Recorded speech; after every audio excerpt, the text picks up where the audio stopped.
کمرہ اس وقت اس کی مدہوش سرگوشیوں سے گونج رہا تھا۔ شہیر کی بےتاب سی گفتگو سے بےتاب کیے جا رہی تھی۔ وہ اپنے چہرے پر سرخ رنگ کو بکھیرے ہوئے اپنے لبوں کو دانتوں میں دبا کر اس کی بے باک باتوں پر مسکرا دیتی اور پھر سر جھٹک کر اسے باز رہنے کے لیے کہتی، لیکن وہ باز آنے والا نہیں تھا۔ ہمیشہ کی طرح وہ اسے اپنی گفتگو سے سرخ کر رہا تھا اور سرخ لبوں کو دانتوں تلے کچلتے ہوئے اس نے آخری بار وارننگ دیتے ہوئے اس سے جتایا تھا، بس کر دیں شہیر، اب آپ نے اور آپ کی کوئی بھی بات نہیں سنوں گی۔ شہیر کی جانب سے ایک پل کے لیے خاموشی چھا گئی اور یہی خاموشی تو اس کے لیے وبال جان تھی۔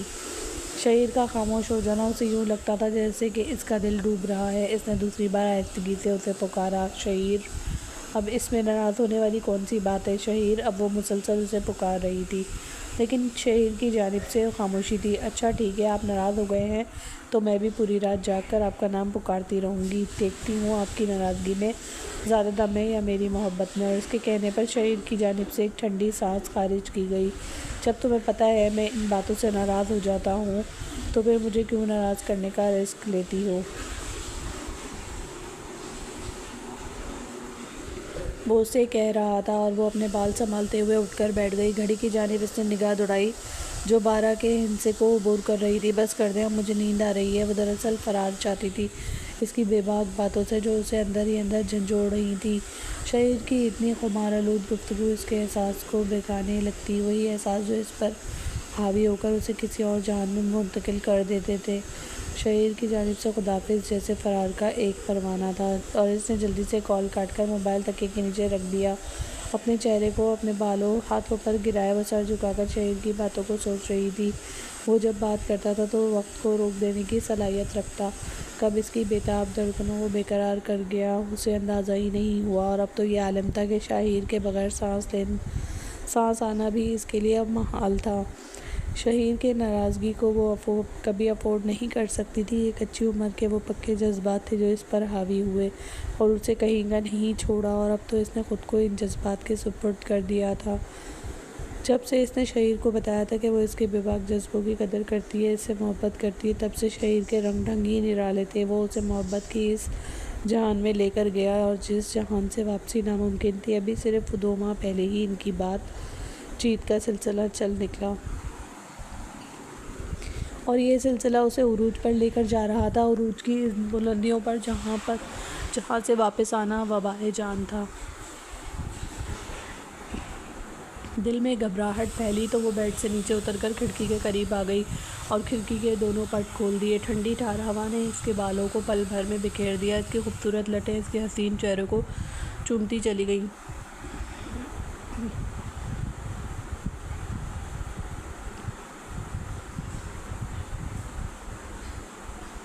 کیا ہوا اگر تایا جان اس بات پر اٹک گئے کہ وہ کبھی بھی مجھے شہیر کے ساتھ قبول نہیں کریں گے؟ اس کا یہ سوال ہر روز ہی وہ خود سے دہراتی تھی اور آج بھی یہی سب لے کر بیٹھ گئی۔ شہیر کہتا تھا کہ وہ اس کے لیے ساری دنیا سے لڑ جائے گا، کیا ہوا اگر وہ تایا جان کے سامنے کھڑا ہو جائے تو؟ اور اگر وہ اس کے لیے اتنا سب کچھ کر سکتا تھا تو وہ اپنی محبت کے لیے کیوں نہیں اسٹینڈ لے سکتی تھی؟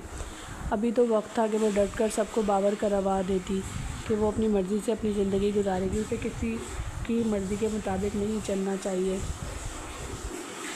چاہے بابا کے بعد تایا نے اس کا ہر طرح سے خیال رکھا ہے، لیکن اس کا مطلب یہ تو نہیں کہ میں اپنی زندگی ان کے ہاتھوں میں سونپ دوں گی، ہرگز نہیں۔ میری رگ رگ پہ شہیر کا قبضہ ہے اور ہمیشہ رہے گا۔ باقی رہی بات اپنی حد کی تو میں اچھی طرح جانتی ہوں۔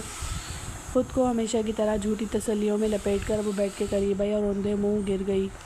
نیند اس پر حاوی ہوتی چلی جا رہی تھی اور اب مزید جاگنا اس کے بس میں نہیں تھا۔ کچھ ہی لمحے گزرے تھے جب کمرے میں اس کی تیز سانسیں گونجنے لگیں، جس کا مطلب تھا کہ اب وہ نیند کی گہری وادیوں میں اتر چکی ہے، اور کھڑکی سے جھانکتی ہوئی محبت نے ایک نظر قسمت کو دیکھا۔ دونوں میں معنی خیز مسکراہٹ کا تبادلہ ہوا تھا۔ دور کاتب تقدیر نے جو کچھ لکھا تھا اس سے منہ موڑنا کسی کے بس میں نہیں ہوتا، حتیٰ کہ ہمنا قریشی کے بھی بس میں نہیں تھا۔ اس وقت بالکنی میں کھڑا وہ سگریٹ کو سلگائے اس کے دھوئیں کے مرغولے کو ہوا میں اڑا رہا تھا، اور اڑتے ہوئے دھوئیں میں جیسے اس کے اپنے نام و نشان پائے جاتے تھے۔ دور تک اڑتے ہوئے دھوئیں کو ہوا میں تحلیل ہوتے ہوئے دیکھتا اور جیسے اندر کی ساری اداسی اور گھٹن کم ہوتی جا رہی تھی۔ اس کے کندھوں پر پڑی ہوئی شال جیسے کسی کے لمس کا احساس دلا رہی تھی۔ ہر رات وہ جب بھی اکیلا ہوتا تو اس شال کو اپنے کندھوں کے ارد گرد پھیلا لیتا، وہ صرف اسی لیے کہ اس شال کو اس حسین بدن لڑکی نے اپنے ارد گرد پھیلا کر اسے محبت کی کہ وہ خوشبو بخش دی تھی جو اس کے وجود کو ایک اطمینان بخشتی تھی، اور یہی اطمینان تو اس کی زندگی کا قیمتی سرمایہ تھا۔ ارحم قریشی نے جھک کر گہرائیوں کو دیکھا۔ وہ جن بلندیوں پر کھڑا تھا، یہ بلندیاں اس کے لیے مطلب نہیں رکھتی تھی، کیونکہ وہ محبت کی پستی اور زوال سے واقف تھا اور نہیں چاہتا تھا کہ بے نام سی الجھنوں کو گلے میں ڈال کر گھومے۔ جتنا بھی وہ خود کو دور رکھنے کی کوشش کرتا، اتنا ہی وہ ان سب کے قریب چلا آتا۔ کھڑے کھڑے اسے یوں ہی ایک ہلکا سا خیال گزرا اور اس نے چونک کر ٹائم دیکھا۔ رات کافی گزر چکی تھی اور اسے یاد ہی نہیں رہا۔ ڈنر کے بعد ہی زرینہ بیگم نے اسے اپنے کمرے میں بلایا تھا، لیکن ضروری کام کے دوران وہ بھول ہی گیا اور اب اسے بے چینی ہو رہی تھی۔ یہ تو وہ جانتا تھا کہ زرینہ بیگم رات دیر تک عبادت میں مشغول رہتی ہیں اور زیادہ دیر سونے سے اجتناب کرتی ہیں، لیکن پھر بھی اب اس وقت اسے ان کے کمرے میں جانا بھی عجیب لگ رہا تھا اور سونا بھی، کیونکہ وہ کچھ ایسی طبیعت کا مالک تھا کہ جب تک وہ زرینہ بیگم کی بات نہ سن لیتا اسے اطمینان نہیں آنا تھا۔ خود کو ملامت کرتے ہوئے وہ پلٹا اور کمرے سے باہر نکل آیا۔ اسے جا کر دیکھنا چاہیے تھا کہ اگر چچی جان اپنے کمرے میں بیدار ہوں گی تو ان کی بات سن لے گا، اور اگر وہ بیدار نہ ہوئی تو پھر صبح کم سے کم اسے اطمینان ہو جائے گا کہ وہ ان کی بات سننے کے لیے ان کے دروازے پر گیا تھا، بھولا نہیں تھا۔ کمرے کے اندر پھیلی ہوئی ہلکی سی روشنی نے اسے احساس دلایا کہ وہ ابھی تک جاگ رہی ہیں۔ اس نے دروازے پر ہلکی سی دستک دی، جیسے یقین کرنا چاہتا ہو، اور اندر سے آتی ہوئی زرینہ بیگم کی ملائم سی آواز نے اس کے لبوں کو ایک مبہم سی مسکراہٹ میں لپیٹ دیا۔ اس نے کمرے کا دروازہ کھولا اور اندر داخل ہوا۔ زرینہ بیگم ہمیشہ کی طرح جائے نماز پر بیٹھی تسبیح کر رہی تھی۔ وہ انہیں دیکھ کر ہلکا سا مسکرایا۔ سوری، میں حقیقت میں بھول گیا تھا کہ آپ نے مجھے اپنے کمرے میں آنے کا حکم دیا تھا چچی جان، وہ نرمی سے انہیں دیکھتے ہوئے کہہ رہا تھا، اور زرینہ بیگم نے اپنا ہاتھ آگے بڑھایا۔ وہ ان کے پاس فرش پر ہی بیٹھ گیا۔ انہوں نے اس کے چہرے پر ہلکی سی پھونک ماری۔ جیتے رہو، لیکن اگر صبح بھی بات ہو جاتی تو کوئی مشکل نہیں تھی میرا بچہ۔ وہ جانتی تھی کہ وہ ان کا کتنا خیال رکھتا ہے۔ اگر ان کی اپنی اولاد سے پڑھ کر انہیں کچھ تھا تو وہ ارحم قریشی تھا، جس پر وہ آنکھیں بند کر کے یقین کر سکتی تھی۔ نہیں چچی جان، آپ جانتی ہیں کہ مجھے اس طرح سکون سے نیند نہیں آئے گی۔ بتائیں کیا بات ہے؟ اس نے ہاتھ بڑھا کر زرینہ بیگم کے ہاتھوں کو تھام لیا۔ وہ نہ صرف اس کی چچی تھی بلکہ خالہ بھی تھی، لیکن وہ ہمیشہ انہیں چچی جان ہی کہا کرتا تھا کیونکہ اسے یہ رشتہ بہت خوبصورت لگتا تھا۔ ارحم کی جانب ایک محبت بھری نظر ڈال کر زرینہ بیگم نے سر جھکا لیا۔ ان کے چہرے پر کچھ پریشانی کے آثار تھے جو ارحم کو تجسس میں مبتلا کر گئے۔ میں تم سے ہمنا کے بارے میں بات کرنا چاہتی تھی۔ ہمنا کے بارے میں؟ کون سی بات؟ وہ مزید جھک کر ان کا چہرہ دیکھنے لگا۔ بیٹا، میں نہیں چاہتی کہ بھائی صاحب تک یہ بات پہنچے اور وہ ایک بار پھر ہمنا کی وجہ سے بدگمان ہو جائیں۔ میں چاہتی ہوں کہ تم اسے سمجھاؤ کہ وہ یونیورسٹی میں داخلہ لے کر اپنی تعلیم مکمل کرے اور باقی سارے جھنجھٹ پیچھے چھوڑ دے، کیونکہ یہ سب اس کے لیے ضروری ہے، اور اس کے بابا کی خواہش بھی، انہوں نے کہا تھا۔ اور وہ حیرت سے ان کا چہرہ دیکھتا رہا۔ کیا ہوا؟ ہمنا نے کچھ کہا ہے آپ سے؟ وہ سوالیہ لہجے میں پوچھ رہا تھا، جبکہ وہ کچھ شرمندگی محسوس کر رہی تھی۔ ہمنا چاہتی ہے کہ وہ آفس جوائن کرے، حالانکہ ابھی اس کی تعلیم نامکمل ہے۔ اسے اپنی تعلیم پر فوکس کرنا چاہیے۔ نہ جانے کون ہے جو اس کے ذہن میں یہ زہر گھول رہا ہے کہ اسے آفس جوائن کر کے ان معاملات میں دلچسپی لینی چاہیے۔ وہ دانستہ طور پر بات کو چھپانے کی کوشش کر رہی تھی، جیسے کہ شرمندہ ہوں کہ ارحم کوئی اور مطلب اخذ کر لے۔ بیٹا، وہ بچی ہے، تم جانتے ہو کہ کوئی بھی اس کا ذہن بدل سکتا ہے۔ میں اس کے حوالے سے پریشان ہوں۔ زرینہ بیگم یہ چاہتی تھی کہ جمشید قریشی تک بات پہنچنے سے پہلے ہی ہمنا سدھر جائے۔ آج صبح ہی اس نے بڑی بدلحاظی سے اپنی ماں کو کہا تھا کہ وہ اپنے باپ کا حصہ کسی کو بھی کھانے نہیں دے گی اور خود آفس جائے گی تاکہ وہاں کے معاملات دیکھے اور جلد سے جلد اپنے بابا کا حصہ سنبھالے، اور وہ حیرت سے اپنی بیٹی کو دیکھتی رہ گئی۔ حیرانگی ان کی آنکھوں میں اسی لیے تھی کیونکہ انہوں نے اس کی ہرگز ایسی تربیت نہیں کی تھی، اور آج وہ اپنے محسن، اپنے تایا کی ساری قربانیوں کو پس پشت ڈال کر انہیں اپنے باپ کی جائیداد جتا رہی تھی، اور یہ سمجھتی تھی کہ اس کے تایا اور تایا زاد اس کا حق مار لیں گے۔ یہ سراسر غلط تھا۔ کتنی ہی دیر وہ سر جھکائے چپ چاپ بیٹھا رہا، جیسے کہنے سننے کو کچھ باقی نہ رہا ہو، جیسے وہ سمجھ نہیں پا رہا ہو کہ ہمنا یہ سب کیوں کر رہی ہے۔ میں کل اس سے بات کرنے کی کوشش کروں گا۔ اچھی چچی جان، آپ کو پریشان ہونے کی ضرورت نہیں ہے، آپ جانتی ہیں نا کہ آپ کا بیٹا موجود ہے۔ آپ کی ہر پریشانی کو ختم کرنے کے لیے وہ کہہ گیا، اور وہ نم اور مشکور آنکھوں سے ارحم کو دیکھتی رہ گئیں۔ ان کے شفیق چہرے پر پھیلی ہوئی پریشانی کے باعث اس نے جھک کر ان کے سر پر بوسہ دیا اور پھر نرمی سے انہیں دیکھتے ہوئے اٹھ کھڑا ہوا۔ شب بخیر، میں صبح اس سلسلے میں کوئی حل نکالوں گا، اور آپ فکر نہ کریں، میری جانب سے بات بابا تک نہیں جائے گی۔ وہ انہیں اطمینان دلا کر کمرے سے باہر چلا گیا، اور وہ دیر تک اس کی پشت کو دیکھتی رہ گئی۔ تقریباً 7 سال ہو چکے تھے وقار قریشی کی وفات کو، اور آج تک جمشید قریشی اور ان کی اولاد انہیں وہ عزت و تکریم دے رہی تھی جو وقار قریشی کی زندگی میں دیا کرتی تھی، بلکہ اس سے بھی بڑھ کر وہ اس کے بچوں کا خیال رکھتے تھے، اس کی جائیداد کو سنبھال کر ان کے کاروبار کو آگے چلا رہے تھے، اور سارا نفع نقصان اس کے سامنے رکھ دیتے۔ وہ ان کے لیے محسن تھے جن کا احسان وہ کبھی نہیں بھول سکتی تھی۔ دور حاضر کے تایا چچا ماموں باپ کی وفات کے بعد ساتھ ہی مر جاتے ہیں، اور اس عالم میں ان نایاب رشتوں کا مل جانا اس کے لیے نعمت خداوندی سے کم نہیں تھا۔ لیکن ان کی بیٹی نہ جانے کیوں ہٹ درمی پر اتر آئی تھی۔ وہ پڑھائی میں اچھی خاصی تھی، اور وہ چاہتی تھی کہ وہ یونیورسٹی میں ایڈمیشن لے کر اپنی تعلیم مکمل کر لے، لیکن وہ اپنی تعلیم کو ادھورا چھوڑ کر بزنس کے معاملات میں آنا چاہتی تھی، اور ویسے بھی پچھلے کچھ دنوں سے اس کا بیہیویئر بہت روڈ ہو چکا تھا۔ بات بات پر ضد کرنا، بات بات پر اپنی ماں کو یہ جتانا کہ وہ احسان مندی کی زندگی گزار رہی ہے۔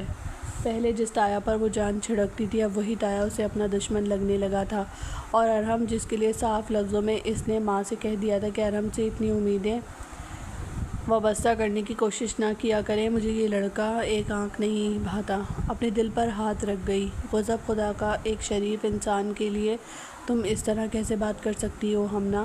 امی، مجھے نہ جتایا کریں ارحم کی شریفی، مجھ سے یہ قصے نہیں سنے جاتے، اور ویسے بھی میں تنگ آ گئی ہوں بچپن سے یہ سب سن سن کے۔ لا غرضی سے ہاتھ جھٹک کر کہتے ہوئے وہ کمرے سے باہر چلی گئی۔ خدا نے انہیں 2 اولادوں سے نوازا تھا، ہمنا قریشی اور بلال قریشی۔ بلال ابھی چھوٹا تھا اور اسکول جاتا تھا۔ شادی کا ایک عرصہ وہ بے اولاد رہی، اور پھر اللہ نے انہیں یکے بعد دیگرے 2 اولادوں سے نوازا، اور ان کی زندگی مکمل ہو گئی۔ لیکن وقار صاحب کے جانے کے بعد وہ پھر سے اکیلے پن کا شکار ہو گئیں، تو انہوں نے خدا سے دل لگا لیا۔ عبادت میں سکون اور اطمینان تھا، اور وہ اپنی ساری محرومیوں کو خدا کی سپرد کر کے بھولتی چلی جا رہی تھی۔ انہوں نے آج تک صرف اور صرف اپنے بچوں کے لیے ہدایت مانگی تھی، جبکہ دوسری جانب جمشید قریشی یعنی کہ ان کے جیٹھ اور بہنوئی کے 2 بچے تھے۔ شگفتہ بیگم ان کی بہن بھی تھی اور جیٹھانی بھی، اور ان کا رویہ ہمیشہ سے ان کے ساتھ دوستانہ رہا۔ جمشید قریشی کے 2 بیٹے تھے، بڑا بیٹا ارحم اور چھوٹا بیٹا نادر۔ نادر کو انہوں نے تعلیم کے سلسلے میں بیرون ملک بھیج دیا تھا، کیونکہ وہ ارحم سے صرف 2 سال چھوٹا تھا، جبکہ ارحم یہیں پر رہ کر بزنس سنبھال رہا تھا، اور مستقبل میں ان کی خواہش یہی تھی کہ وہ ہمنا کو ارحم کے لیے قبول کر کے اپنے بھائی کی بیٹی کو ہمیشہ اپنی نظروں کے سامنے رکھیں گے، کیونکہ وہ زمانے کے نشیب و فراز سے واقف تھے، اور انہیں ہی چاہتے تھے کہ ان کے بھائی کی امانت در در کی ٹھوکریں کھاتی پھرے۔ سب مطمئن تھے، لیکن اب آ کر ہمنا کا رویہ کچھ تھا جو انہیں بہت بری طرح کھٹک رہا تھا۔ صبح ناشتے کی ٹیبل پر سب لوگ موجود تھے۔ ملازمہ 2 بار اسے جگا کر آئی، لیکن آنکھ تھی کہ کھلنے کا نام ہی نہیں لے رہی تھی۔ رات دیر تک تو شہید اس کے ساتھ باتیں کیا کرتا، اسے سونے نہیں دیتا، اور بھلا ایسے میں صبح سویرے جاگنا اس کے لیے کہاں ممکن تھا۔ آخر ملازمہ کی تیسری بار جگانے پر وہ منہ بزرتے ہوئے اٹھی اور بڑبڑاتے ہوئے فریش ہونے چلی گئی۔ منہ پر پانی کے چند چھینٹے مار کر اس نے اپنی سرخ آنکھوں کو دیکھا، دوپٹہ پھیلا کر لیا اور کمرے سے باہر نکل آئی۔ جمشید قریشی ہمیشہ ناشتے کی ٹیبل پر سب کو ایک ساتھ آنے کی تلقین کرتے، اور ہمیشہ ان کی کوشش ہوتی کہ صبح سب لوگ جلدی بیدار ہو کر نماز پڑھیں اور چہل قدمی کریں تاکہ سارا دن مثبت طریقے سے گزر جائے۔ سلام کرنے کے بعد وہ چپ چاپ اپنی چیئر پر بیٹھ گئی۔ زرینہ بیگم نے ایک نظر اس کے چہرے کو دیکھا۔ سب لوگوں نے کوئی خاص توجہ نہیں دی تھی، بس چپ چاپ ناشتہ کرتے رہے۔ جمشید قریشی ارحم سے آفس کے معاملات ڈسکس کر رہے تھے۔ کچھ عرصے پہلے ہی انہوں نے آفس سے مکمل طور پر اپنا ناطہ ختم کر لیا اور سب کچھ ارحم کے حوالے کر دیا۔ لیکن پھر بھی گاہے بگاہے وہ جانکاری حاصل کرتے رہتے، کیونکہ جو تجربہ ان کا تھا وہ ابھی ارم کا نہیں تھا۔ تایا ابو، مجھے آپ سے ضروری بات کرنی ہے، اس نے کہہ دیا، اور جمشید قریشی نے نرمی سے اس کا چہرہ دیکھا تھا۔ کیوں نہیں بیٹا، ضرور کرو۔ زرینہ بیگم نے دہلتے ہوئے دل کے ساتھ ایک نظر ارحم پر ڈالی اور دوسری نظر اس کے چہرے پر۔ چپ چاپ ناشتہ کر لو، جو بھی ضروری بات کرنی ہوئی بعد میں کر لینا۔ انہوں نے معاملے کو سنبھالنے کی کوشش کی تھی، ورنہ اس لڑکی سے کچھ بعید نہیں تھا کہ کیا کر گزرتی۔ آج کل جو کچھ شہیر اس کے دماغ میں ڈال رہا تھا وہی سنتی چلی آ رہی تھی۔ باپ جسے تایا کے سامنے لا کر کھڑا کرنے والا بھی اسے شہیر ہی تھا، جس کے ساتھ اس نے آج تک ایک بھی ملاقات نہیں کی تھی۔ بس یہ سلسلہ موبائل پر ہی پروان چڑھتا جا رہا تھا اور شہید آہستہ آہستہ اس پر مکمل طور پر قابض ہوتا جا رہا تھا۔ تایا ابو، میں بھی آفس جوائن کرنا چاہتی ہوں، اس نے وہ کہہ دیا جو اسے نہیں کہنا چاہیے تھا۔ زرینہ بیگم سر جھکا کر بیٹھی رہ گئی اور ارحم بہت گہری نظروں سے اس کا معصوم چہرہ دیکھتا رہ گیا۔ بڑی بڑی آنکھیں جن میں سرخ ڈورے تھے، گلابی لب اور سرخ و سفید چہرہ جس پر پھیلی ہوئی لٹیں اسے مزید دلکش بنا رہی تھیں۔ جمشید قریشی کو حیرت ہوئی، لیکن یہ حیرت کچھ پل کی تھی۔ اگلے ہی پل انہوں نے اپنی حیرت پر قابو پا لیا۔ کوئی بات نہیں میرا بیٹا، جو تمہارا دل چاہے وہ کرنا، لیکن اس سے پہلے تم اپنی تعلیم مکمل کر لو، ابھی سب کچھ ارم سنبھال رہا ہے۔ شگفتہ بیگم کچن سے چائے لا کر ٹیبل پر رکھنے لگی۔ تایا ابو، مجھے کوئی فرق نہیں پڑتا کون سنبھال رہا ہے یا کون نہیں سنبھال رہا، میں خود سنبھالنا چاہتی ہوں، خاص طور پر اپنے بابا کا حصہ۔ اس کا مطالبہ غلط نہیں تھا، اس کا انداز غلط تھا۔ وہ اگر مشترکہ بات کر دیتی تو یہ بات اتنی عجیب نہ لگتی، لیکن اس وقت اس کے لہجے کی طرح اس کی بات بھی عجیب تھی۔ اپنی زبان بند کرو ہمنا، خبردار اگر تم نے ایک لفظ بھی اور کہا تو بھائی صاحب جانے دیں اسے۔ زرینہ بیگم کے تو چہرے کا رنگ زرد ہو گیا تھا، انہوں نے کبھی اپنی بیٹی کی ایسی تربیت نہیں کی تھی۔ سامنے بیٹھی لڑکی کبھی بھی ایسی بات نہیں کر سکتی تھی، وہ صرف شہیر کی زبان بول رہی تھی۔ وہ جو کچھ اسے پڑھا رہا تھا وہ بس پڑھتی چلی جا رہی تھی۔ میں سمجھ نہیں پایا تمہاری بات کا مقصد کیا ہے؟ جمشید قریشی کا رویہ پہلی بار ہلکا سا سخت ہوا تھا اور ان کے ساتھ رویے پر بھی وہ ہٹ درمی سے بیٹھی رہی۔ میری بات سمجھنا اتنا مشکل نہیں ہے تایا ابو، لیکن آپ کو کوشش کرنی پڑے گی۔ اس بار اس نے مزید بدتمیزی کی تھی اور زرینہ بیگم نے اسے بازو سے جھنجھوڑتے ہوئے کھڑا کر دیا۔ اپنے کمرے میں جاؤ، اس سے پہلے کہ میں تمہارا منہ توڑ دوں۔ اتنی شرمندگی تو انہوں نے کبھی محسوس نہیں کی تھی جتنی شرمندگی انہیں اس وقت محسوس ہو رہی تھی۔ کیوں میں اپنے کمرے میں جاؤں امی؟ آپ آخر کب تک میری زبان کو بند رکھیں گی؟ وہ بھی صرف اس وجہ سے کہ میں اپنے باپ کے حصے کا مطالبہ کر رہی ہوں۔ میں اب بالغ ہوں، میری عمر 20 سال ہے، پڑھی لکھی ہوں، اپنا اچھا برا سمجھ سکتی ہوں۔ اور جمشید قریشی کے چہرے کا رنگ سرخ ہو گیا۔ آج تک ان کی اپنی اولاد نے بھی اس طرح ان سے بات نہیں کی تھی اور نہ ہی انہوں نے کبھی اس بچی کی ایسی تربیت کی تھی۔ ان کا بھائی بھی ان کے سامنے کبھی سر اٹھا کر بات نہیں کرتا تھا، اور آج اس کی بیٹی یہ سب کچھ کہہ رہی تھی، یعنی ان کے سارے احسان رائے گاہ چلے گئے۔ انہوں نے اپنے بھائی کی اولاد کو بھی اپنی اولاد کی طرح پالا تھا اور وہ آج اسے ان نظروں سے دیکھ رہے تھے کہ گویا وہ ان کے باپ کا حق کھانا چاہتے ہوں۔ اس سے بات کرنے دیں بھابھی، میں سننا چاہتا ہوں کہ آخر اس کے دل میں کون سی بغاوت جنم لے رہی ہے۔ اور وہ پلٹ کر جمشید قریشی کے سامنے کھڑی ہو گئی۔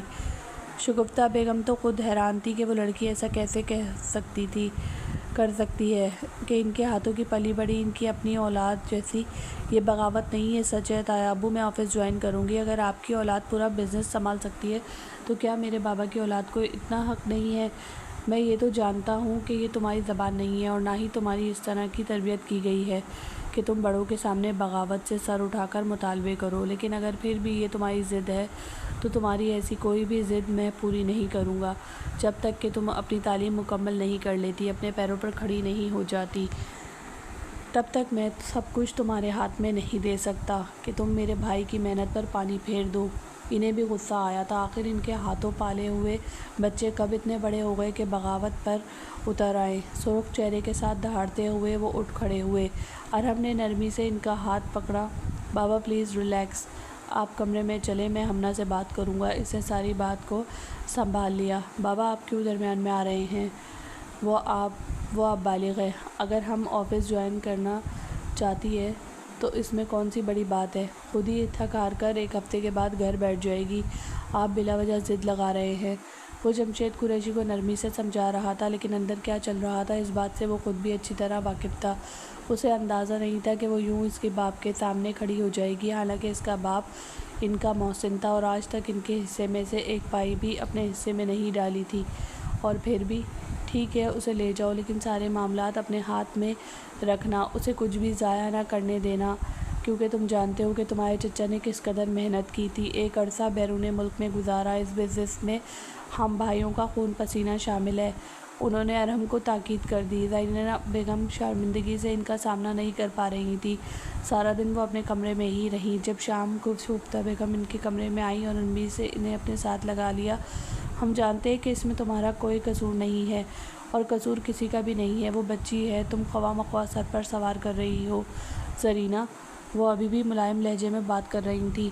اس کی ماں نے اس کے ساتھ بول چال بند کر دی تھی، معاملات محدود کر لیے تھے، لیکن اس سے کوئی فرق نہیں پڑتا تھا۔ اس شام اس نے شہیر کو بتایا کہ وہ کل سے آفس جوائن کر رہی ہے ارحم کے ساتھ، اور شہیر کی خوشی دیدنی تھی۔ دیٹس مائی گرل، بالآخر میں نے تمہیں اس قابل بنا ہی لیا کہ تم اپنے حق کے لیے کھڑی ہو جاؤ اور اب اس ارحم کے ساتھ زیادہ کلوز نہیں ہونا۔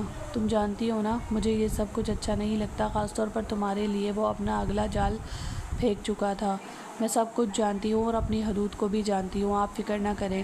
ارحم بھائی ایسے نہیں ہے، وہ کہہ گئی۔ حالانکہ ارحم کے ساتھ اس کی اچھی خاصی دوستی تھی، ارحم نے ہمیشہ اس کے ساتھ اچھا رویہ اختیار کیا تھا اور شہیر ارحم کے معاملے میں اس پر شک کرتا تھا۔ یہ بات اسے ناگوار گزری تھی۔ وہ خوش تھی، سب کچھ اس کی مرضی کی بنا پر ہو رہا تھا۔ اور رہی بات زرینہ بیگم کی، تو انہیں منانا کون سا مشکل تھا۔ نرمی سے ان کی گود میں سر رکھ کر ان کے ہاتھوں کو تھام لیا۔ امی بس کچھ دنوں کی بات ہے، میں اگر بابا کے حصے میں انوالو ہونا چاہتی ہوں تو اس میں کیا برا ہے؟ بابا ہوتے تو وہ مجھے کبھی منع نہ کرتے۔ اور زرینہ بیگم جانتی تھی کہ جب اولاد جوان ہو جائے تب ان پر سختیاں کام نہیں کرتی، اس لیے نرمی سے اور اس کے معصوم سے چہرے کو اپنے ہاتھوں کے پیالے میں تھام لیا۔ کسی بھی بغاوت اور بدگمانی سے پہلے اتنا جان لینا کہ تمہارے تایا اور تمہارے تایا زاد یہ سب تمہارے محسن ہیں۔ انہوں نے تمہیں اس وقت سہارا دیا جب تم کچھ بھی نہیں تھی۔ اگر تمہارا حق کھانا ہوتا تو اس وقت کھا لیتے، تم یہاں نوکروں سے بھی بدتر زندگی گزار رہی ہوتی، لیکن کسی کی اچھائی کا بدلہ برائی سے نہیں دیا جاتا۔ میری جان، جاؤ پہلے اپنے تایا سے معافی مانگو، اگر انہوں نے تمہیں معاف کر دیا تو میں بھی تمہیں معاف کر دوں گی۔ اور ان کے کہنے پر ہی وہ جمشید قریشی کے کمرے میں چلی گئی۔ تایا ابو، آئی ایم سو سوری، لیکن میرا یہ مقصد نہیں تھا، پلیز مجھ سے ناراض مت ہوں۔ تایا ابو، وہ بچپن سے ہی ان کی لاڈلی تھی۔ وقار صاحب جس طرح اس سے پیار کرتے تھے، بالکل اسی طرح جمشید صاحب بھی اس پر جان نچھاور کرتے تھے۔ ٹھیک ہے، میں اب تم سے ناراض نہیں ہوں، لیکن تم وعدہ کرو کہ اپنے تایا کی ہر بات مانو گی اور کسی بھی بات پر دوسروں کی عقل استعمال نہیں کرو گی۔ اور اس نے وعدہ کر لیا۔ کون سا اس نے عمل کرنا تھا، لیکن اس وقت انہیں منانے کا یہی ایک راستہ تھا۔ اس کا کام ہو رہا تھا، اس سے بڑھ کر اسے کیا چاہیے تھا؟ کچھ بھی نہیں۔ اگلے دن ہی وہ ارحم کے ساتھ آفس چلی گئی۔ ارحم نے اسے سارے معاملات سمجھا دیے تھے۔ وہ ہٹ دھرم سے ضدی طبیعت کی لڑکی نہیں جانتی تھی کہ وہ ارحم قریشی کے دل میں کون سا مقام رکھتی ہے، وہ مقام جس پر کوئی اور حق نہیں جتا سکتا، لیکن آج تک اس نے یہ مقام ہمنا کے سامنے ظاہر نہیں کیا تھا۔ وہ نہیں چاہتا تھا کہ وہ وقت یا جائز رشتے سے پہلے اسے تناؤ کا شکار کر دے، یا وہ چاہتا تھا کہ جس روز وہ پورے حق سے اس کی دسترس میں آئے گی، اس روز ہی وہ اپنا حق ظاہر کرے گا، اس سے بے پناہ محبت کرے گا، اتنی محبت کہ اسے تاعمر محبت کے لیے ترسنا نہ پڑے۔ لیکن شاید وہ یہ نہیں جانتا تھا کہ ہمنا کے دل میں اس سے اونچے مقام پر کوئی پہلے ہی قابض ہو چکا ہے۔ ارحم نے دیر کر دی۔ کہا جاتا ہے کہ جب کسی سے محبت کی جائے تو اظہار میں ذرا برابر بھی دیر نہ کرے، کیونکہ آپ کی جانب سے کی گئی تھوڑی سی دیر دوسروں کو موقع دے دیتی ہے کہ وہ آپ کی جگہ پر قابض ہو جائیں اور ہمیشہ کے لیے آپ کو پس پش ڈال دیا جائے۔ اور اس نے بھی یہی غلطی کی تھی۔ اس نے سوچا تھا کہ وہ اس کی معصومیت کو نہیں رون دے گا، بس اسے چاہے گا تب تک جب تک وہ خود اس کی چاہت کی کوشش سے اس کی جانب مائل نہیں ہو جاتی۔ لیکن اب اس کا رکھ رکھاؤ، اس کا ارحم سے دور بھاگنا، بات بات پر بگڑ جانا اسے تشویش میں مبتلا کر رہا تھا۔ اس کے رنگ ڈھنگ ہی نرالے تھے۔ تھوڑی دیر کے بعد موبائل پر مسکراتے ہوئے کسی کو پیغامات بھیجنا، کسی کے پیغامات موصول کرنا اور بند سنور کر رہنا کچھ تھا جو اسے کھٹک رہا تھا، لیکن محبت میں شک کی گنجائش کو اس نے جگہ ہی نہیں دی تھی۔ اور نہ ہی وہ چاہتا تھا کہ وہ کبھی بے وجہ شک کو اپنے رشتے کے درمیان آنے دے۔ ارم کا تو وہ رتی بھر لحاظ نہیں کرتی تھی، جو دل چاہتا ہے وہی کرتی۔ آفس میں سارے معاملات میں بحث کرنا، سب کچھ اپنے ہاتھ میں لینا، اور ارم چپ چاپ اس کا چہرہ دیکھتا رہ جاتا۔ ابھی وہ اس کے غصے سے غافل تھی اور وہ نہیں جانتا تھا کہ اسے اپنے غصے کا شکار کر دے کیونکہ ابھی یہ سب کچھ وہ اس کا بچپنا سمجھ رہا تھا، لیکن اس روز میٹنگ کے دوران اس نے اپنی حدود ہی پھلانگ دی۔ سب کچھ کلیئر تھا۔ ارم نے اسے پہلے ہی سمجھا دیا تھا کہ وہ درانی گروپ آف انڈسٹریز کے مالک رحمان درانی کے سامنے کسی بھی بات کا تذکرہ کرنے کی کوشش نہ کرے جو کہ غیر ضروری ہو، کیونکہ درانے انڈسٹری کے ٹینڈر حاصل کرنا اس کے لیے بے حد ضروری تھا، جن کے لیے وہ پچھلے 2 سال سے کوشش کر رہا تھا، اور بالآخر اب آ کر درانی انڈسٹری اسے اپنا ٹینڈر دینے کے لیے راضی ہوئی تھی۔ اور اس صورتحال میں تھوڑی سی بھی بے احتیاطی اس ساری محنت پر پانی پھیر سکتی تھی۔ آپ کو کیا لگتا ہے میں بہت کم عقل ہوں؟ 1 ماہ ہو چکا ہے مجھے یہ آفس جوائن کیے ہوئے، اور مجھے سب سمجھ آ چکا ہے۔ آپ بے فکر رہے، درانی انڈسٹری کو میں اپنے طریقے سے ہینڈل کروں گی، اور ویسے بھی آپ کی سیکریٹری ہوں، لیکن اس پر میرا بھی آپ جتنا ہی حق ہے۔ وہ ایک بار پھر اپنا حق بتانا نہیں بھولی تھی۔ اس نے ایک نظر ان کے گلابی ہونٹوں کو دیکھا اور پھر دل ہی دل میں مخاطب ہوا تھا، حق کی بات بار بار دہرا کر مجھے حق کی جانب مائل نہ کرو۔ جس روز تمہارے سارے حق میں نے اپنی جانب لکھا لیے، اس روز تم سے اپنا حق اس طرح وصول کروں گا کہ پھر پناہ مانگتی رہ جاؤ گی۔ کیا آپ مجھے ایسے ہی دیکھتے رہ جائیں گے؟ بس کریں، چلیں پلیز، اس نے کہا، اور ارم اس پر ایک نظر ڈال کر باہر نکل گیا۔ رحمان درانی کے ساتھ سارے معاملات نے طے کر لیے تھے، سب کچھ کلیئر تھا جب اس نے درمیان سے آغاز کیا۔ اس ڈیل میں تو سارا فائدہ درانی انڈسٹری کو ہو رہا ہے۔ مجھے ایسا کیوں لگ رہا ہے کہ یہ دونوں پارٹیز کی سوچی سمجھی سازش ہے تاکہ قریشی انڈسٹری کے حصے میں صرف خسارہ آئے، اس نے کہہ دیا، اور ارم کے چہرے کا رنگ زائل ہو گیا۔ کیا مطلب ہے آپ کا مس؟ میں سمجھا نہیں۔ رحمان درانی نے خود اس بات کا نوٹس لیا تھا، ایک معمولی سیکریٹری کی اتنی حیثیت نہیں ہونی چاہیے کہ وہ باس کے کیے گئے فیصلے اور ڈیل کے درمیان بولے۔ یہ آپ کو کسی نے نہیں سمجھایا کہ یہ پروفیشنلزم کے خلاف ہے؟ رحمان درانی کو اس کی بات تیش دل آ گئی تھی۔ ارم بس سخت نظروں سے اس کا چہرہ دیکھتا رہا۔ مس ہمنا، آپ پلیز خاموش رہیں۔ درانی صاحب، آپ میری بات سنیں۔ اور اس سے پہلے ہی ہمنا نے درمیان میں اس کی بات کاٹ دی۔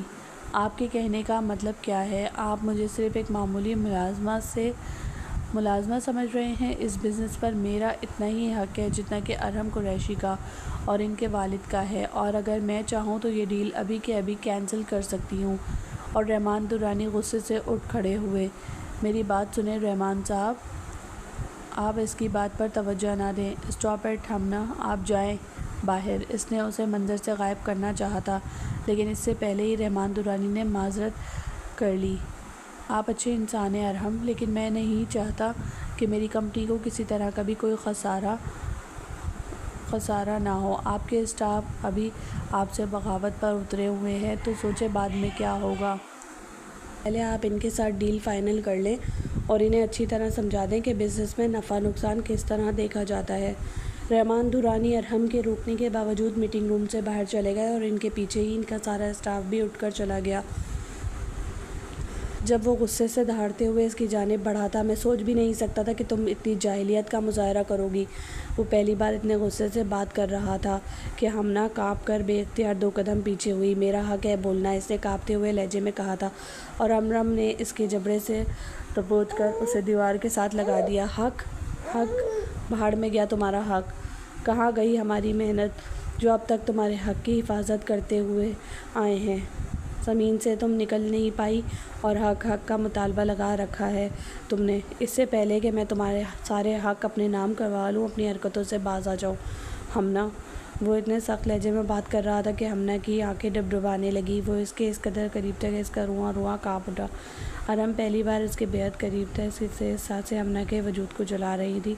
اس نے ارم کے سینے پر ہاتھ رکھ کر اسے چند قدم دور دھکیل دیا اور خود باہر نکل گئی، جبکہ ارم تو غصے سے اس کی پشت کو گھورتا رہ گیا۔ اس کے ساتھ یہ معاملہ رکھنا ضروری تھا کیونکہ وہ اپنی حدود کو پھلانگ رہی تھی، اور وہ نہیں جانتا تھا کہ یہیں سے اس کے دل میں بدگمانی کے زہر نے وہ جڑ پکڑ لی ہے جو کبھی اکھاڑنے سے بھی نہیں نکلے گی۔ وہ دیر تک روتی رہی، سر جھکا کر۔ ارحم کا رویہ بہت سخت تھا، لیکن ارحم کا قریب آنا وہ خود کو شہید کی امانت سمجھتی تھی اور اسے کبھی بھی یہ قبول نہیں تھا۔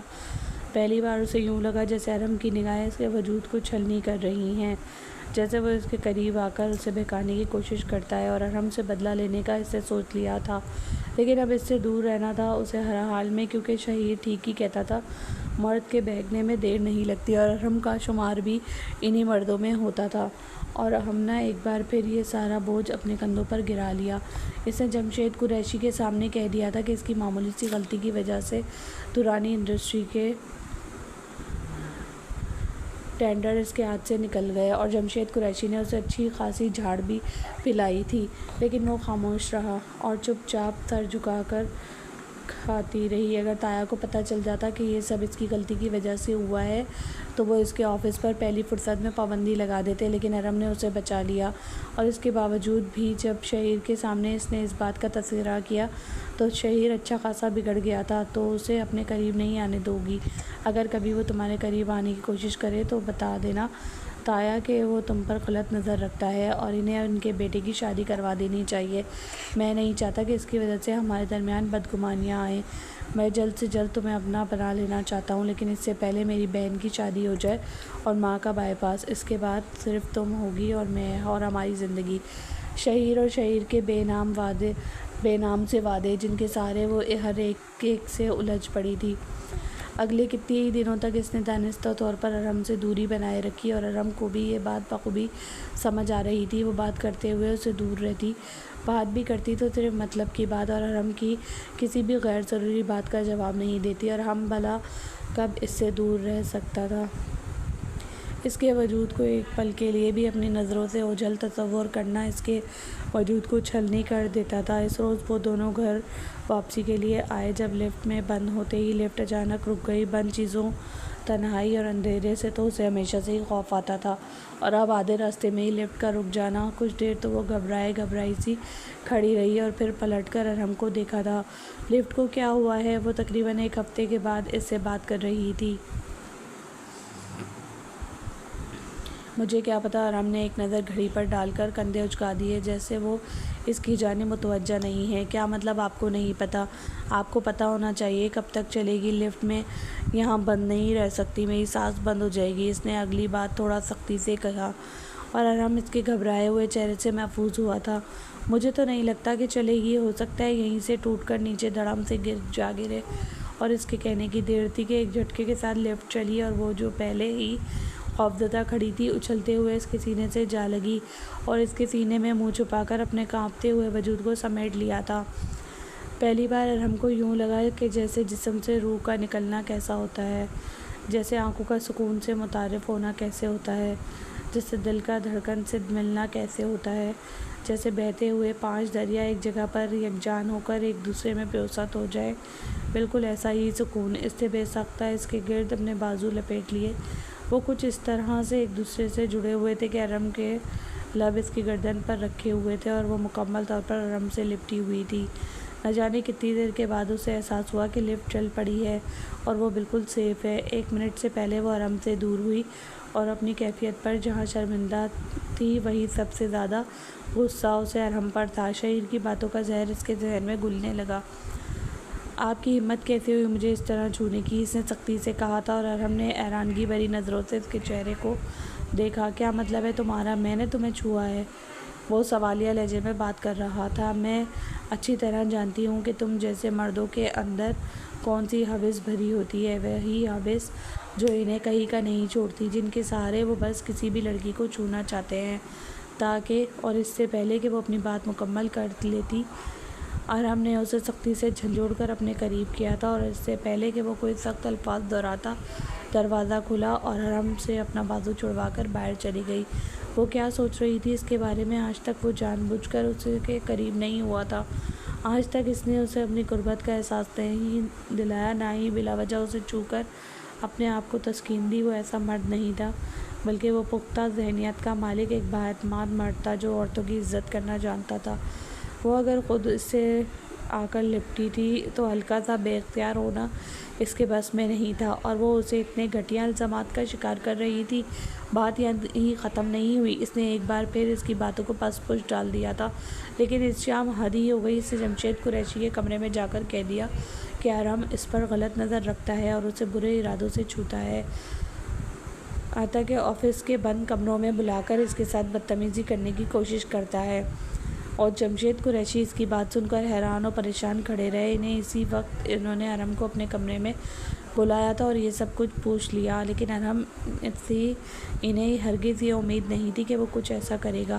اس نے سب کچھ ان کے سامنے بیان کر دیا۔ پریشانی بڑھ چکی تھی، وہ لڑکی اس حد تک چلی گئی کہ اس کے باپ کو اس کی شکایت لگا دی۔ ارم کے غصے کا کوئی ٹھکانہ نہیں تھا، وہ غصے میں جھنجھلا اٹھا۔ یہ سب تو ناقابل برداشت تھا۔ نہ جانے کتنی دیر بے تابی سے اپنے کمرے میں ٹہلتا رہا، غصے کا کوئی ٹھکانہ نہیں تھا۔ یہ ساری سوچیں اس کے دماغ کو مفلوج کر رہی تھی کہ وہ اس کے بارے میں ایسا سوچتی ہے، اور پھر تھک ہار کر جب کچھ نہیں بن پایا تو وہ سیدھا اس کے کمرے میں چلا گیا۔ وہ اس سے بات کرنا چاہتا تھا، اسے سمجھانا چاہتا تھا، اسے اپنے ارادوں کے بارے میں بتانا چاہتا تھا، اور یہ بھی کہ اس کا یہ رویہ رشتوں میں کتنی دراڑیں پیدا کر رہا ہے۔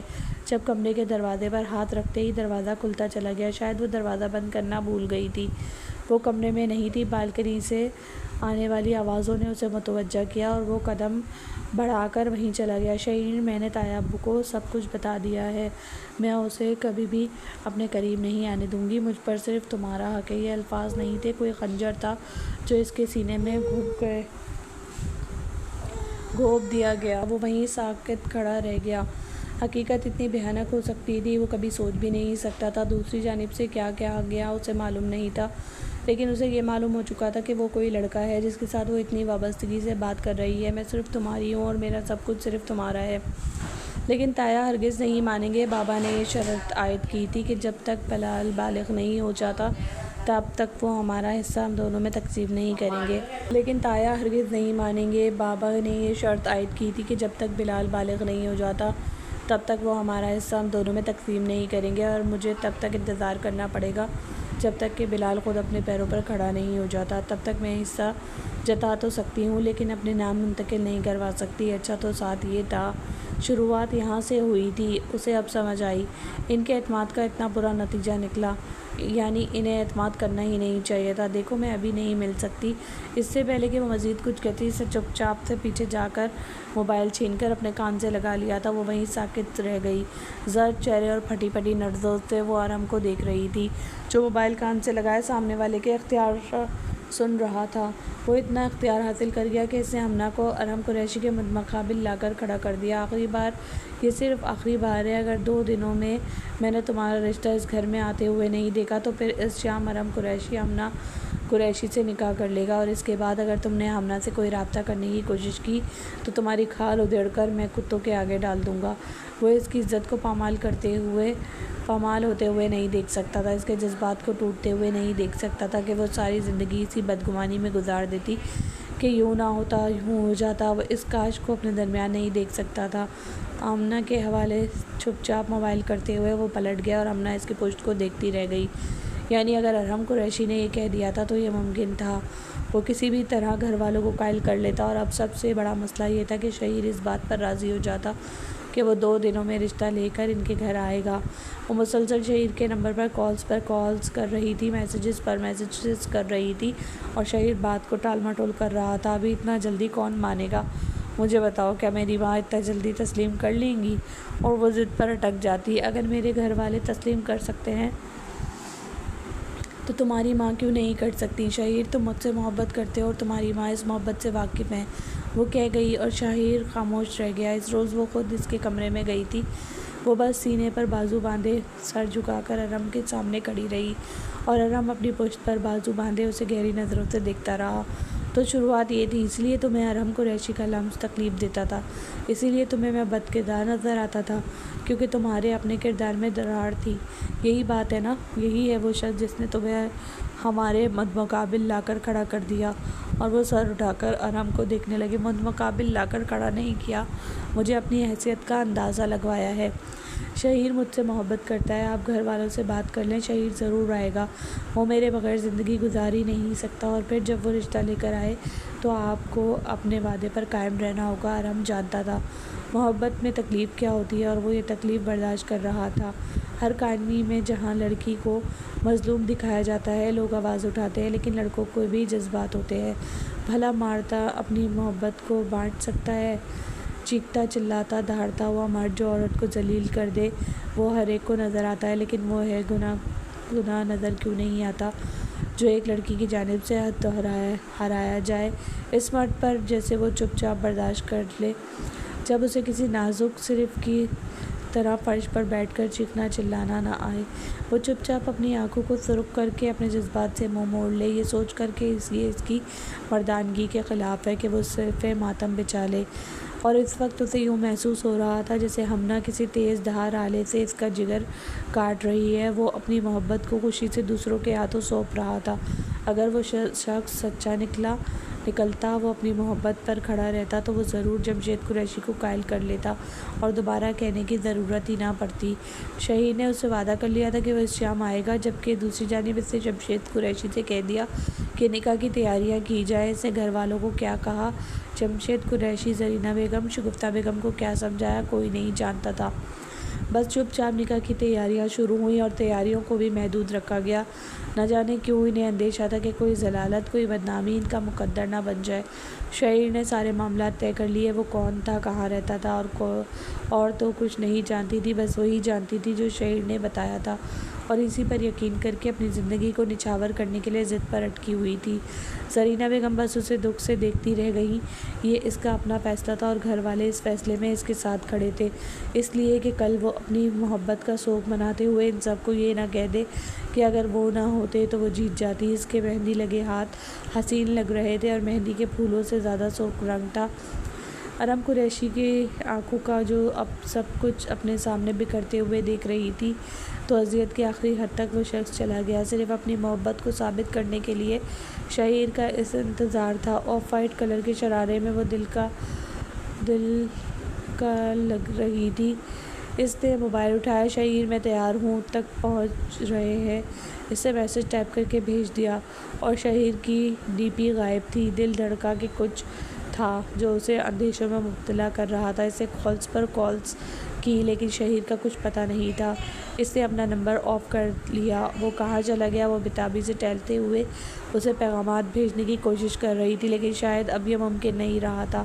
قاضی صاحب باہر پہنچ چکے ہیں، تمہارا دلہا غائب ہے، اسے کال کرو اور کہو کہ صرف آدھا گھنٹہ انتظار کیا جائے گا، وہ بھی ارم کی خواہش پر، وگرنہ دیا گیا وقت تو گزر چکا ہے۔ زرینہ بیگم نے ایک نظر اسے دیکھ کر سخت لہجے میں کہا اور کمرے سے باہر چلی گئی، اور اس کے ہاتھ پاؤں بری طرح کانپ رہے تھے، سانس سینے میں اٹک گئی، دل دھڑک رہا تھا اور چہرہ بے تحاشا سرخ۔ شہیر کے ساتھ اس کی ملاقات تب ہوئی تھی جب شہیر نے پہلی بار اسے ان باکس میسج بھیجا تھا، اور پھر لگاتار بھیجتا رہا۔ اس نے کوشش کی تھی کہ اسے مختلف آئی ڈی سے، مختلف نمبر سے وہ مسلسل اس کے ساتھ رابطہ کرتا رہا۔ آخر وہ بھی خود کو اس کی جانب متوجہ کرنے سے نہیں روک پائی۔ سچ شکر کہ ابھی بات اتنی نہیں بڑھی تھی کہ وہ اپنا سب کچھ اس کے حوالے کر دیتی۔ ابھی تک تو شہیر صرف اس کا اعتماد جیت رہا تھا، صرف اسے اپنوں کے خلاف کھڑا کر رہا تھا، اور اس کے مطابق پر بھی وہ اپنی کوئی غیر ضروری تصویر یا ویڈیو اب نہیں بھیجتی تھی، کیونکہ وہ خوفزدہ تھی کہ بعد میں اس کی عزت نفس مجروح نہ ہو جائے۔ وہ آدھا گھنٹہ بھی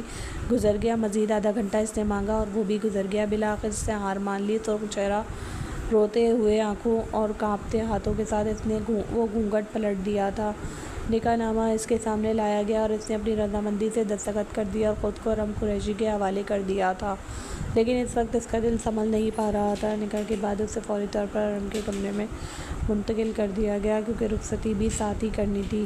وہ اپنی بات کا پکا رہا، لیکن ابھی بھی اسے شک تھا، نہ جانے کیوں اسے لگتا تھا کہ ارم نے اس کے ساتھ کچھ بھی غلط کر دیا ہے، ورنہ شہیر پر تو وہ شک کرنے کا سوچ بھی نہیں سکتی تھی۔ وہ بیڈ پر سر جھکائے بے-تاب بیٹھی تھی۔ زرینہ بیگم نے روتے ہوئے اس کے دونوں ہاتھ تھام لیے تھے۔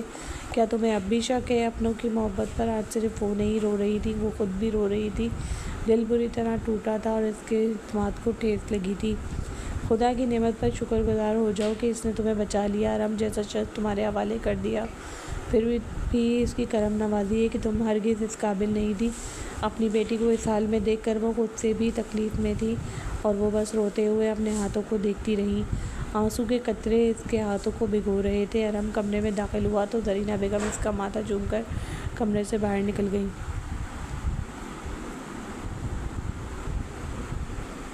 اس کے ہاتھ میں کچھ فائلز تھیں۔ وہ اس کے سامنے بیٹھ گیا۔ کتنی عجیب بات ہے کہ ہم دونوں اپنی اپنی محبت کا ماتم بنا رہے ہیں، تم کھو کر اور میں پا کر۔ وہ نظریں جھکا گیا۔ یہ رہی وہ فائل جس میں شہیر کے سارے کارنامے موجود ہیں۔ اصل نام جاوید احمد، یہ رہا اس کا ایڈریس اور یہ رہا اس کا فیملی بیک گراؤنڈ۔ ایک بچے کا باپ ہے اور نہ جانے کتنی لڑکیوں کی زندگیوں کو برباد کر چکا ہے۔ اگر تم چاہو تو کل میں تمہیں لے کر جا کر اس کی بیوی سے ملوا دوں گا۔ سارے شک جہاں کی طرح بیٹھتے جا رہے تھے۔ آخری مرحلے پر بھی اس نے سوچا تھا کہ شاید ارم نے کچھ کیا ہوگا، لیکن اب ساری حقیقت اس کے سامنے تھی۔ کانپتے ہاتھوں سے اس نے وہ فائل اٹھائی اور سب کچھ دیکھ لیا، اور ساتھ ہی ارم کی ویڈیو جس میں وہ پولیس کے زیر حراست خود اس بات کا اعتراف کیا ہے کہ وہ تمہارے ساتھ بھی صرف کھیل رچا رہا تھا۔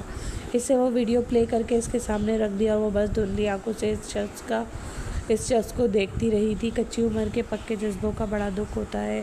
جس روز یہ ٹوٹتے ہیں انسان کو اندر سے توڑ دیتے ہیں، اور وہ بھی حقیقت میں اندر سے ٹوٹ گئی تھی۔ پچھتاووں کا دکھ، اپنوں سے بغاوت کا دکھ اور اپنی بے وقوفی، لیکن اس سب سے زیادہ وہ اس بات پر شکر گزار تھی کہ پروردگار نے پھر بھی اس کا بھرم رکھ لیا، اسے اس شخص سے نواز دیا تھا۔ وہ بس روتے ہوئے سر جھکا کر بیٹھی رہی۔ ارم نے اس کے دونوں ہاتھ تھام لیے تھے۔ یقین کرو، محبت میں تکلیف کے علاوہ کچھ نہیں ہے، لیکن محبت کی تکلیف ہی راحت کا وہ مقام ہوتی ہے جس پر چل کر وہ سب حاصل کر لیا جاتا ہے جس کی تمنا کی جاتی ہے۔ میں تم سے محبت کرتا ہوں اور ایک عرصے سے، لیکن کبھی تمہیں نہیں بتایا کیونکہ میں چاہتا تھا کہ میری محبت تمہیں خود میری جانب کھینچے، وہ کہہ گیا، اور وہ بس روتے ہوئے اسے سنتی رہی۔ اس رات اس نے چپ چاپ اپنی آغوش میں سلا لیا تھا۔ کوئی رشتے کا حق نہیں، کوئی پچھتاوے والی بات نہیں، نہ ہی کچھ ایسا جو اسے مزید تکلیف میں مبتلا کر دیتا۔ اگلی صبح وہ اسے خود شہیر کے گھر لے کر گیا تھا۔ اس نے خود اس کی بیوی سے ملاقات کی اور اس سے معافی بھی مانگ لی، کیونکہ وہ کبھی کسی کی حق تلفی نہیں کر سکتی تھی۔ وہ نہیں جانتی تھی کہ شہیر شادی شدہ ہے، اور اس کی بیوی خود حقیقت میں جس تکلیف سے گزر رہی تھی اس کا کوئی اندازہ بھی نہیں لگا سکتا۔ مرد اپنی ہوس اور لالچ میں آ کر ہر رشتے کو پاؤں کی ٹھوکر پر رکھ کر دوسری عورتوں میں انوالو ہو جاتا ہے، لیکن نہیں سوچتا کہ اس کے گھر میں موجود بیوی اس سے کتنی امیدیں وابستہ کر کے بیٹھی ہے۔ اس نے سارے گھر والوں سے معافی مانگ لی تھی، زرینہ بیگم، شگفتہ بیگم، جمشید قریشی، سب لوگ نہیں جانتے تھے کہ اس کی اصل وجہ کیا ہے، لیکن سب لوگوں نے اس کی بے وقوفی اور کم عمری تصور کر کے اسے معاف کر دیا۔ اور ایسے رشتے بھی کسی کسی کو ملا کرتے ہیں، ورنہ آج کل اپنے رشتے دار بھی آستین میں چھپے ہوئے سانپ ہیں جو عزت اچھالنے میں وہ سب سے بڑا کردار ادا کرتے ہیں۔ اب اسے منانا تھا صرف اس شخص کو جو اس پر مکمل حق رکھتا تھا اور اسے بے تحاشا محبتوں اور عزتوں سے نواز رہا تھا۔ اس لیے اس شام وہ خصوصی طور پر اس کے لیے تیار ہوئی۔ رائل بلو کلر کی میکسی میں وہ حسین لگ رہی تھی۔ یہ سب کچھ اس نے ارم کی پسند سے خریدا تھا۔ سلور کلر کی چمچماتی ہوئی جویلری اور ہاتھوں میں پہنے ہوئے گجرے اسے سحر انگیز بنا رہے تھے۔ ارم نے اسے دیکھا اور پھر دیکھتا رہ گیا۔ اس کے علاوہ مسکراہٹ میں ڈل گئے۔ بالآخر اس کی محبت کی کشش نے اس بے ضرر لڑکی کو کھینچ لیا تھا۔ اس رات اس نے پورے حق سے اس کے سینے پر سر رکھا اور اس کی دھڑکنوں کو سنا۔ اس نے اپنے لبوں کو ارم کے لبوں سے جوڑ کر اقرار کیا تھا کہ وہ شخص اس کے لیے سراپا محبت ہے، چاہے جانے کے قابل، جس کے ساتھ زندگی بھر وہ ایسے رہے گی کہ محبت بھی رشک زدہ رہ جائے۔ اور وہ مسکراتے ہوئے اسے اپنی محبت کی بارش میں بھگوتا چلا گیا۔ سب کچھ مکمل تھا۔ محبت اس پر مہربان ہوئی تھی اور وہ محبت کی مہربانیوں میں ڈوبتا چلا جا رہا تھا۔ ہر اختتام پر جہاں ایک عورت سر جھکا لے، لوگ حقیقتاً اسے پاگل کہتے ہیں۔ عورت پاگل ہوتی ہے جب وہ محبت میں بگڑے ہوئے شخص کو راہ راست پر لے آئے اور پھر آخر میں اسے اپنا لے، لیکن جب مرنے کی باری آتی ہے سب لوگ ایسا نہیں کہتے، حالانکہ محبت سب کو ایک جیسا اذیت زدہ کرتی ہے۔ اس لیے کوشش کریں جہاں عورت ہار مان لے وہاں بھی اس کی جیت تصور کی جائے، اور جہاں مرد جیت جائے وہاں بھی ایک رشک بھری مسکراہٹ اس کا حق بنتی ہے۔ اگر آپ کو ہماری آج کی اسٹوری پسند آئے تو اپنا فیڈ بیک دینا لازمی سمجھیں اور ہمارے چینل کو سبسکرائب کر کے ہمیں مزید حوصلہ دیں۔ اللہ حافظ۔